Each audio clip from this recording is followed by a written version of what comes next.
Welcome to Real Estate Success Partner. We're your hosts, Devin Dubuque, David Wynn, and we're here to talk about how to have great success in every market. Hey, today, guys and gals, we've got returning co-host and just an awesome guy, Clint Ritchie from the Ritchie Mortgage Team. And Ritchie, brother, coming from Alabama. All right. We got Coach who we got coming on today, brother? Man, we got a great guy. I love talking to him, man. And it's funny because we talk real estate and then we always diverge off into sports because big surprise. Yeah, Matt Rudak, aka Coach Matt, and he's taken his athletic skills that he's learned throughout the years and coaching skills, and he's transitioned into real estate. Yeah, and tremendous success. Great dude. He's got a team now. And I'm just happy that he's able to spend a little time with us. So hey, you just couldn't stop coaching, brother. You're like, I got to take it from the court to the real estate field, huh?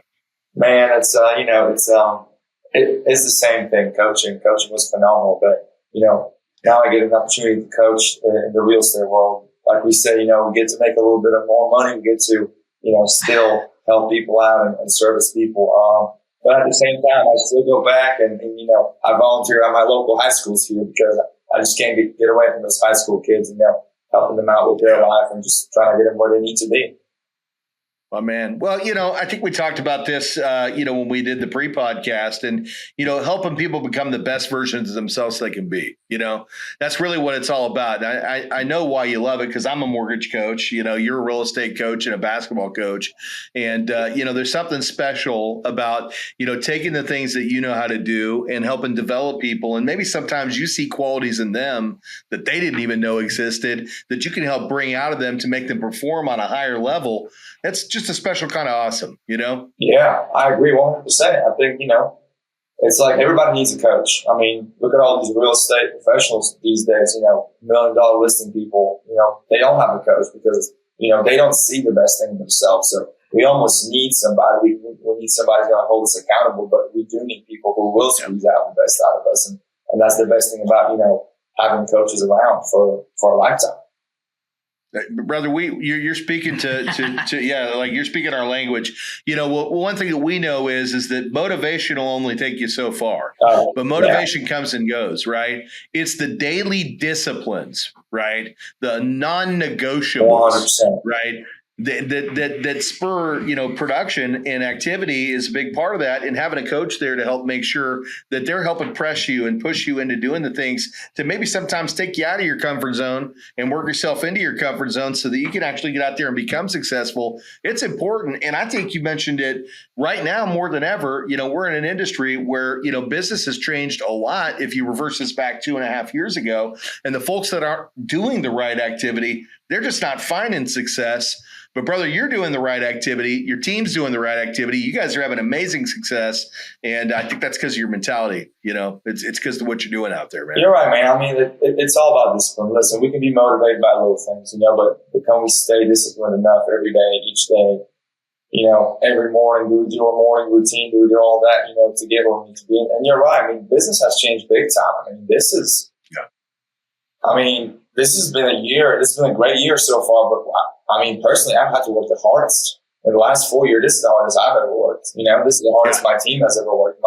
New team members are coming in and they're seeing, wow, this is why you're successful. This is why you're doing this thing. I have a new agent I hired about a month ago. She's already under contract in the house. She's about 2 listings in, all within 3 or 4 weeks. And all we did was we tweaked little things for every day. And she's killing it. She's going to be phenomenal. But again, she's staying disciplined. Awesome. She committed to the team. Awesome. She does every single thing that needs to be done every single day. And, the approach changed a little bit. We don't have to sell those houses. We want to serve our people. And because we're serving our people, those sales will come and then we can serve our families, out of that. So, yeah, man, motivations are great. Get a new car, buy a new house. Those are your motivations, Do you want to do that? But are you going to be disciplined enough every day to get there? My motivation is to have a big team to make a difference in people's life. But I have to keep myself disciplined as well at the same time in order to be a big part of their life. So, yeah, discipline is huge. Not a lot of people have it, but those that do rarely fail. Well, discipline breeds success, and it attracts success, and that's one thing. You said, hey, you're building your team, you're bringing new people in, and you've already attracted just the one you talked about today. And we know you have a lot more than that, that came in and said, hey, look, I want to do the disciplines, Matt, coach me, show me what I got to do. And just a couple of tweaks. And sometimes that's really all it is just making those minute tweaks that move the needle so much more. And again, when you're too close to the project, sometimes you can't see it. And that's where a coach comes in handy, because you're looking at it from the outside and you're going, man, you're almost there, but we just need to do this one thing and it's going to work. And, and here you are creating successes. I love it. Yeah, no, it's a blessing. It's an opportunity of a lifetime for me. So I'm blessed. I'm honored, that people are coming on. Well, let's talk about it. How does a coach basketball player become a realtor? And how long have you been a realtor? Man, so it's a great story, actually. I've been in real estate 4 years now. So my family's really close. I was born overseas, born in Poland, moved to Ireland when I was young, and then I started playing professional basketball at the age of 17. I mean, dudes next to me were 35 in their 30s, playing pro ball, making thousands of dollars, and I was literally a 17-year-old kid playing with them. So then I got a scholarship to go play in New York, and I ended up in Birmingham Southern here in Alabama. So anyway, my brother was a sophomore in high school, and I was already here. And I said, listen, I have an opportunity to do this great thing, come here and play ball. Let's figure out what we can do for him. So he came over, we got into a private school, such and such, and then he wanted to stay in the U.S. and study mechanical engineering at UAB here in town. So, out-of-state tuition is crazy. So I was a high school teacher at the time, and I loved it. I wanted to be a college coach, make good money, travel the world with that. But family came first, and somebody had to pay for his school. So I had a realtor friend who sold me my first house a year before that. He kept calling me every single year, hey man, stop coaching, come to some real estate, you're going to be great. The future is bright for you, such and such and such. And I said, I can't do that, whatever. And then my brother finally said, listen, I want to go to school. Is there anything we can do?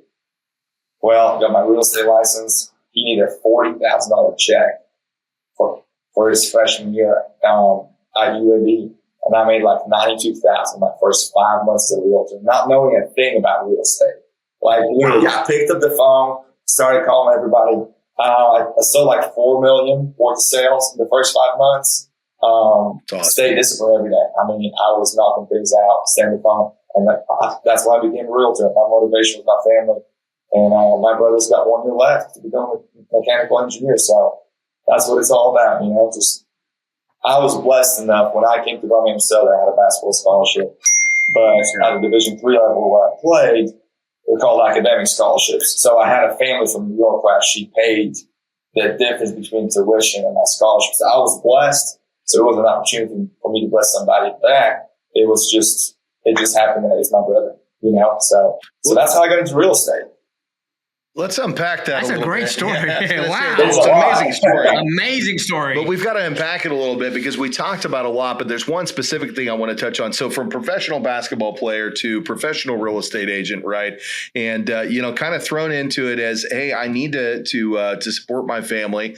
And so I'm going to stop the dream of being a college basketball coach and I'm going to stay here at the high school level. But then, getting persuaded to come into the industry, and just hitting it out of the park in 5 months. So what I need to know, and I think what a lot of people are going to want to know right there, Matt, is in 5 months, what was the activity that you were doing that allowed for you to create that much success in such a short period of time? Being brand new, knowing nothing. Yeah, Man, brand new. You tell me. I don't know. I really don't know. I picked up the phone. I had no fear. Yeah. I wasn't scared of nothing. I had to pay my brother's college tuition. He was already going to college, so I committed that. I just had no fear. I think my biggest thing that I've done is I wrote about 20 postcards every day. Note cards. Just personal note cards. And I just send them to my people. I stroll on Facebook, see what's going on. Hey guys, congratulations on the baby. Hey guys, congratulations on the new home. Even when somebody already bought a home, I would still send a post and say, congratulations on the new home. If there's anything I can do, hit me up. People will hit me up right away. Because now they realize that I'm not trying to sell them anything. They're like, he's trying to help me out. Let's let him help us out. But no, I just stayed on the phone every day. I mean, I worked so hard. Staying on the phone, writing note cards. My team is killing it right now with note cards. And I mean, they're getting great audience, from it. We're blasting to everybody and people just love it. People are not like, oh, whatever. They literally put it on their table or an island in the kitchen and they will not throw it out for like 3 months because it's something nice. It's something personal. It shows that we care. And I just started caring for people. I just started caring for people that I don't know or that I do know. There was no difference. So, if I could point it to what I think brought my success to where it was in the first 5 months, I think that was that. But I was also fearless. I mean, I jumped on any deal that there was. $50,000 house, I jumped on. It didn't matter. Yeah. It did not matter. Well, little known fact is the $50,000 deals a lot of times turn into $200,000, $300,000, $1 million deals because the person that buys the $50,000 home and nobody would give the time of the day to has friends and family that they run into and they say, hey, nobody would help me. But Matt, he jumped to action and he came over here and he helped me find this house. And man, I wouldn't use anybody but him. And then what do you know? The next thing you know, you start getting referrals from his network of people because you did you made a little bit of money on it, but it certainly isn't the biggest transaction. But you did it because you cared, because you were serving people and you weren't doing it for a paycheck. And I want to touch back on the phones, though, because phone activity, we know, and that's such a smart thing to talk about, right? You said, hey, one thing that I did when I first got into business was I hammered the phones. Now, that means something different to different people. When you say you hammered the phones, what are you talking about? 5 phone calls a day, 10 phone calls a day, 20, 50, 100? What's that look 10 like? minimum, but it's not about the number of phone calls that was made. It's about the conversation that was had while on the phone. Okay, it's not, hey, are you looking for a house? Can I help you? It was none of that. It was, hey, how are y'all doing? How is Mary? How is John? How are the kids? How y'all been? I just find excuses and reasons to pick up the phone and call people. My man. If they just got married. Hey, man, I saw y'all got married. Congratulations. So proud of y'all. If there's anything I can ever do, just reach out to me. It does not have to be real estate. I'm not even real estate. I'm just checking in on you, seeing what you guys are up to. So I think it's about the conversation that you're having with them and what you're actually trying to get through to them. Yeah. And then people know that they care, that you care about them, and that you're the first person that they're going to come to with anything. I mean, it starts with as simple as, hey, we got a leak in the roof. Can you help me out? Yes, here's my best roofer. Reach out to him. Let's go with it. Oh, by the way, Matt, you know what? My mama is a little sick. We're thinking of taking her to the nursing home. Could you look at the house? I mean, I just had a listing phone yesterday like that. Just out of nowhere, called me. I was like, hey, Matt, we were just talking about you. We were at a family party, and you just came up. And that's all because I was speaking to her cousin on the phone, just checking in on her, not needing anything. Yeah. Because I don't need anything from them. I just make myself available so I'm there for them when they need me. That's all it is. I mean, some people, unfortunately, don't see that. They want to make those sales calls, It's like car salesman. We don't do that. So let's talk about that, Matt. You make an excellent point because you're just there to care about people and help people in everyday life, right? Yeah. No matter what it is. So I think back to Devin's question, are you having like one of those conversations a day? Or are you having 10 of those conversations a day? And typically for just someone that has no clue, how many phone calls does it take to get to however many conversations you are having a day? We talk about the disciplines.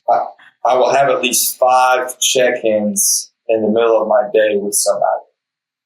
And this will be the random person on my line, like the random person, homeowner, whatever. It could be an old friend, just 5. I mean, this is, the day goes on. I obviously make a lot more phone calls, to deal with stuff that's on the contract, deal with listings and things like that. But this is at least 5 phone calls per day just to check in on my folks. Yeah. Well, it's relational. What you're talking about is you've taken it from transactional to relational. Yes. And it's, hey, I just want to build a relationship with you. By the way, I can help you with other things, but if you need help in life, I'm here for you. And and you're making them feel like they're your family, you know. And sometimes they might be your family, but you're making them feel like family. And one thing we know, Matt, is people do business with people they know, like, and trust. Well, brother, you give them no reason not to like and trust you, because you didn't ask them, hey, can I sell you a house, or you ready to buy a house? You said, hey, how are you? Yeah. How's the family? How's life? What are you doing these days? Hey, by the way, just so you know, I'm here for you.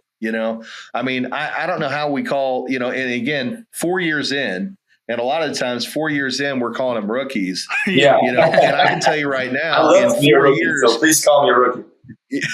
Well, in 4 years, rookie of every year, 4 years in, and he's mastered what some people have spent a lifetime in sales and never figured out.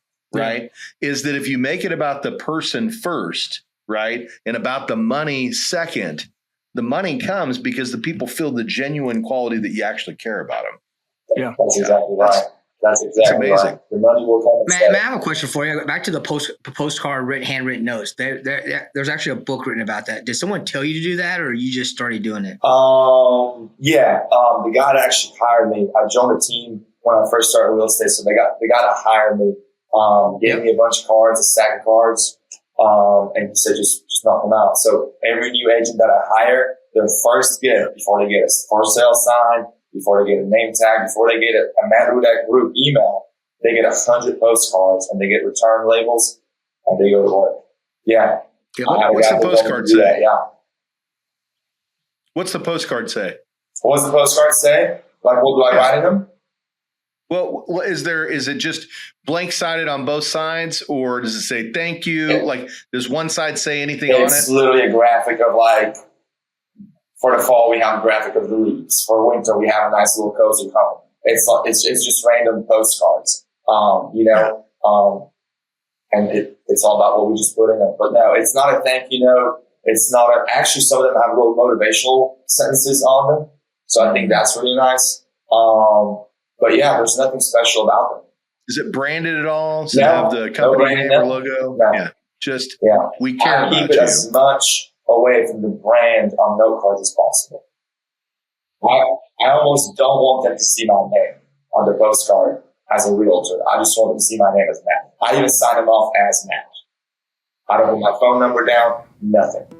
Hey guys, it's Devin. And David. We're your real estate success partners. Hey, if you're enjoying these podcasts and want us to keep bringing back this content, we truly appreciate you following us. But if you could go below and subscribe or make some comments, we'd truly appreciate it. And we'll keep bringing back great content in 2024. Oh, man. Write a postcard for me real quick. What would one say? Just a random idea. For you right now?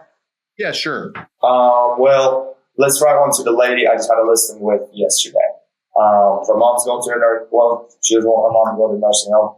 I would say, hey, Sherry, thank you so much for your time yesterday. Praying for your mom right now and yourself and your whole family. If there's anything I can do right now other than selling your mama's house, please give me a call anytime. Boom, done. My man. Done. It's just, I care about you. Yeah, 100%. That's it. I care about you. What I like the best, I'll tell you what I like the best, because we do postcards, but they do have branding on them. There's no branding. It's just, hey, I wrote you a postcard. Yeah. Man, there is a lost art to writing a postcard. I remember back years ago, anytime a family went on vacation, I knew I was getting a postcard. And if they went to multiple cities, you got one from each city. You don't see that anymore. No. Hey, it's funny because we've had this discussion. Dave, we've talked about it. Devin, we've talked about it. Yep. One of the most successful guys in the car sales business. He started it. Yep. He started, and how many postcards did he write a month? That's a lot. Like 10,000? Yeah, I'd be lying if I answered. So it was a big number. Yeah, so it was totally. It just blew my mind that this guy literally would write 10,000 postcards a month and just say, "I like you. I like you. I like you." That's it. That's He it. said, "I like you" on the front of the postcard, Yeah. and then he'd write some meaningful. Yeah, message on what? the inside. Yeah, just hey, anything. Just like Matt said, anything I can do to help. Not even buy a car, just anything I can do to be your service. Yeah. Let me know.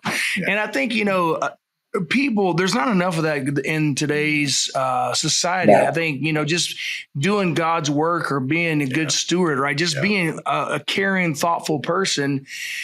Man, it goes so much farther than we even give it credit for. I think, I think as professionals in any industry, we're always looking for the best technology, the new white elephant, the new secret sauce, whatever. And I don't think often we lose track of the basic fundamentals.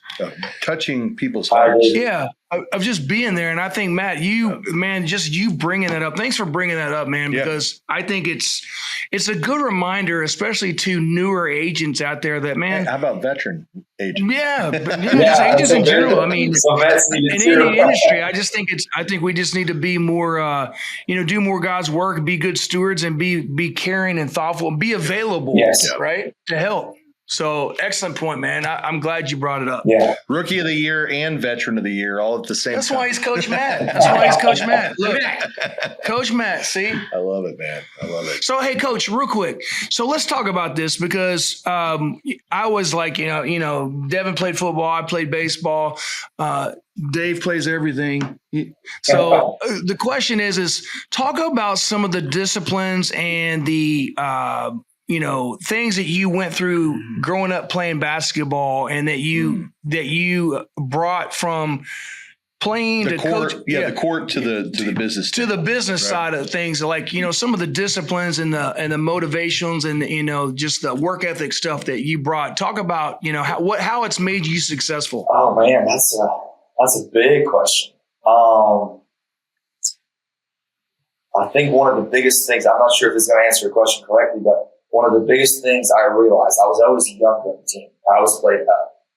I was 6'6". That's 15 years old. I'm 6'7" now. So I was just 175 pounds. So I was a skinny little kid, but I could run faster than the bigs, all that. So, I was playing against guys who have been in the league for years. They were making thousands of dollars a week. Yeah. And I kind of look at it as today. There's people out there who've been selling houses 25, 30 years. I've been only doing it 4 years. But can I slow down, take a look at it a different way, and figure out how I can just beat them by just outworking them? That's all it was. I always had to work so much harder to get to the level of who I was competing with for spots in the 75. I remember I turned 18 and we had a dude 32 years old, 6'9", big old guy. I mean, jacked, 250 straight muscle. And at 18, coach called me up and I was starting over him. And that was all because I came to practice early. I did everything the way I had to do, right? I prepped for practice. I ate right. I prepped after practice. I took care of my body. He was 32 years old. He thought he had it already, it's just those little things I have to do. So now in real estate is the same thing. There's nights when I work till 3 a.m. just because I want to get things done for the next day. But my morning routine, that doesn't happen every morning. But I would love to is, get up 5:30, do my devotionals, do my Bible study in the morning. And then that's number one, for me anyway. So I don't know how other people react to that, but that's for me. If I have them walking with me, I got it all, but it's just the work starts early for me. And then no matter what hits me during the day, I'm not 3 hours behind. So it's the discipline. Again, we talk about discipline. Yeah, motivation is great. Let's make a lot of money. Let's help a lot of people. Let's buy a new car, buy a new house for ourselves, and buy a lake house. That's great. But again, it's the discipline in the morning to prep yourself for when they do call you out of nowhere because you wrote in a call 2 weeks ago. Like, man, we need help with this, and that I'm ready for it. Just like in basketball, I was prepping every day. I never gave up. I was like, I'll never start. But just in case, let me keep working hard until the day coach called me up. And if I wasn't prepped for it, eating right, having my body right, doing the physiotherapies, everything else, I would have never made it. So I think it all goes back to discipline. Like, it seems so simple, but it really isn't. Because those of us who have gone through those things, we understand how much discipline it takes to just be in the starting five or, be the quarterback of, a local high school, things like that. But it's the other people that look at us and say, oh, that's easy for him. He just sold a big house. He just won a national championship, because that's what we did in 2013. We won a national championship. We beat the UL Eagles, Limerick Eagles, whatever they were called. And if we played those guys 10 times that regular season, we lose 9. But we prepped so hard just for that one game that we beat them when it mattered the most. So we were disciplined. It's like, when I played at Birmingham, it was the same thing. Freshman year, I was first at the bench. Okay. I came in, I wasn't really recruited much because my family didn't have money to cover the difference. And then we started season 1-5. 1-5. Everybody had their heads down, And we met in the locker room one day, all the players. And we realized, hey guys, we have a common goal. Can we just stay disciplined together? Let's get in the gym early. Let's take care of our bodies. Let's start eating right. We just held each other accountable. 1-5, won, lost, 19 straight games after that. Boom. Wow. Did you say 19? 19 games. Second longest winning streak in the country amongst all divisions in basketball. Won a regular season tournament, won the regular season conference without losing a single game. Hosted the SAA, which was our conference tournament at home. Beat a team in the finals by 18. Went to the NCAA tournament, won in the first round, and then we went into overtime in the second round with Emory from Atlanta, and lost by 6 in overtime. So we were just 6 points away or 7 from being the Sweet 16. But it's not about where we ended up. But I think I say all this just to say one thing is, if you're just going to enjoy the end piece of the success and not the whole journey, what's the point?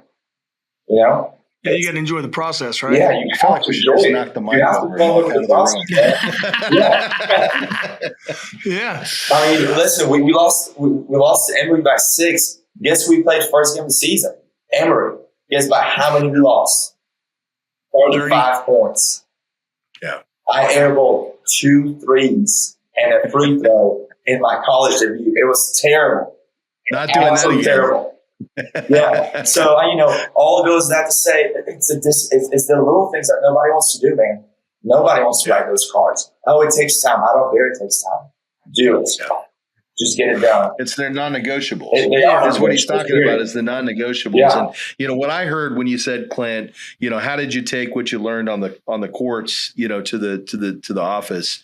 It's create daily disciplines and create non-negotiables, but it's also holding everybody around you accountable and then holding each other accountable, right? Because what you're doing is you're creating a sense of a community, right? And when you guys all eat, breathe, and sleep with the same type of attitude and mentality, that's where greatness happens, right? And that's what you're talking about. Well, you say this all the time, man. It's like, even when we have our challenges on day-to-day basis, you say this all the time, and this is one of your favorite phrases is we're better together. Absolutely. We're better together. 100%. And so if someone said, oh, I want to be successful like Coach Matt in real estate, Coach Matt, you're an overnight success, right? But the reality of the matter is no one knows how long that night was and what you had to do during that night to be the success. They think you just rolled out of bed. You're a Division I professional basketball player, so naturally you're going to be awesome at real estate, right? Yeah. They don't see all the processes that you do and the disciplines that you share. And so I think it's phenomenal, not only that you are successful as an individual agent, but that you wanted to take it upon yourself to share those successes and help hold other agents accountable. Absolutely. Because, Devin and Dave talk about this all the time, man. We've been in the business forever and we coach each other, all the time. Hey, this works, or tell me what you're going through. Tell me what you're thinking. And honestly, that goes back to we're better together because. Well, how can we help you in your business today? Yeah. Right? It's hey, we're here for our coaching call. And what do you need right now in your business? Yeah. And sometimes we're going to hear something we really don't want. But again, it's you got to stick with those people because those people care about you. So, they might say something you really will hate, but if they didn't care about you, they would have never told you. And that goes back to just regular relationships with your family, with your parents, with your spouses as well. It's the same in real estate. I have other agents I collaborate with outside of the team, and then, I give feedback, and then I bring it to my team. And sometimes there's days when my team does not want to hear it. But when they actually do it and correct something, they see success. And it's just, it's a phenomenal journey just to enjoy and be in it, you know, and just see how much harder work it actually takes to get to one day to where we want to get, you know. But right now, I don't want to be there yet. I want to keep enjoying this journey until I get there. Yeah. Well, I'll tell you what, we opened this thing up and, I was debating on whether we called you, Matt or Coach Rudak. And I got to tell you at this point in time, there's no doubt in my mind, Coach Rudak, thank you so much for being here with us today. As much as we'd love to keep you here telling these stories because people need to hear this. And I promise you, you're going to leave some people thirsty for more when we get off of this podcast, because the folks that hear are going to hear nothing but greatness. Yeah. But what we talked about today was what people need to hear. We already need to plan a second podcast. We do. We got to have a part two. We have a part two. In fact, he needs to join us on the motivational channel, and do something on there too. But, Coach Rudak, what did we not talk about today that we should have? Man, I think we covered everything that's most important. At the end of the day, it's not about the house. It's not about the prize. It's about people. It's about relationships and just growing together, man. That's what it's all about. Yeah. Well, I'll tell you what, man, I've got a crystal ball here and I'm looking 10 years into the future, and brother, wow. Like, I already know what you're going to accomplish, and I'm just going to be happy that I'm a part of that journey. That we've been an opportunity here to tell your story, because it's a story that's, man, it's definitely one that people need to hear, and it's the motivation that people need to hear to know how to create the disciplines, right? Because when people listen to this, they can take that and they go, Matt motivated me to build these disciplines into my life so that I can create success. And people need that right now. 100%. There's a lot of people out there that are struggling, whether it's in this industry or whether it's just in life in general. They can take the principles that you've brought to the table today and instill them in their day to day and get better just a little bit each day until they achieve their dreams. Right. And that's what it's all about. So, Coach Rudak, when the folks want to find you, we know you're in the Birmingham area. What all do you cover? What's your reach? What all areas do you cover? We do greater Birmingham. We do not concentrate on neighborhoods. We want to serve everybody. No matter who calls, we go out. As far as, our area covers, we're licensed in Alabama, we will go. So we go. We cover everything we can. Let's go. And when they want to find you and your team, how do they find you? What's the best way to get in touch with you? Our website's actually going to be launched either tomorrow or Monday, so y'all check it out. It's just you got time, because this one won't launch for a while. So let's plug it. Let's get a plug on it, man. That was those 3 a.m. nights spent with my graphic designers and everything. But that was just mattrudakgroup.com. And we go to everything anybody needs in there. We can connect, we can schedule calls on it. You guys can connect with us whatever way we need to serve. We're here and happy to serve. My man, committed to excellence, right? And committed to caring. Committed to caring. That's it. That's the general basis of how relationships are built. And, when the relationships are built before the money, man, great things always follow. Yeah, it's committed to being a good realtor, but even a better person. And a servant leader. Yeah. Yeah. That's awesome. That's the goal. Great stuff. That's the goal. Yeah. My man. Well, we appreciate you being here with us today. And Clint, brother, couldn't have found a better guest to join the show. I know I'm inspired. Yeah. What about you, Dave? You inspired too? Man, yeah, I'm really inspired. I know if you're looking for houses in Birmingham, there's only one man I'm calling, and that's Coach Matt Rudak. Yeah. Well, kind of like saying that name too. Clint Ritchie, yes, sir. We know you offer your services in Alabama as well as several other states. Yeah. And you're the Ritchie Mortgage Team. When the folks out there want to find you, brother, how do they find you? Yeah, easiest way is probably www.theritchiemortgageteam.com, or you can always call me on my cell phone, 972-679-1028, 972-679-1028.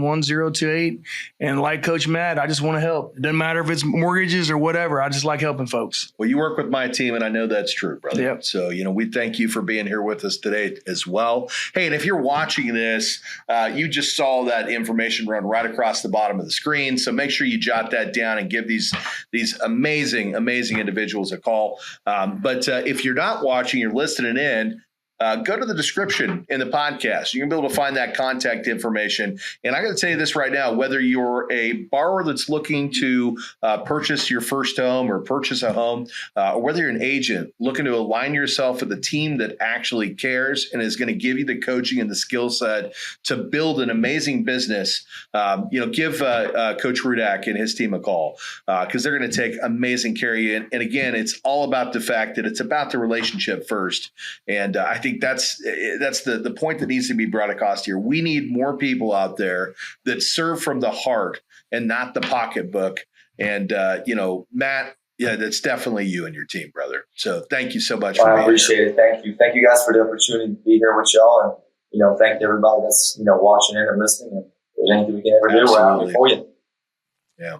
Well, we're your Real Estate Success Partners. I'm Devin Dubuque. I'm David Wynn. If you want to check us out, come over to realestatesuccesspartner.com. Again, that's realestatesuccesspartner.com. But if you want to watch this one and meet all 6'7" of Matt Rudak, and we think you do because he's a hell of a handsome guy, come on over to YouTube and you're going to find us there at the Dubuque team. Again, that's the Dubuque team. You can check us out on IG, Facebook, TikTok.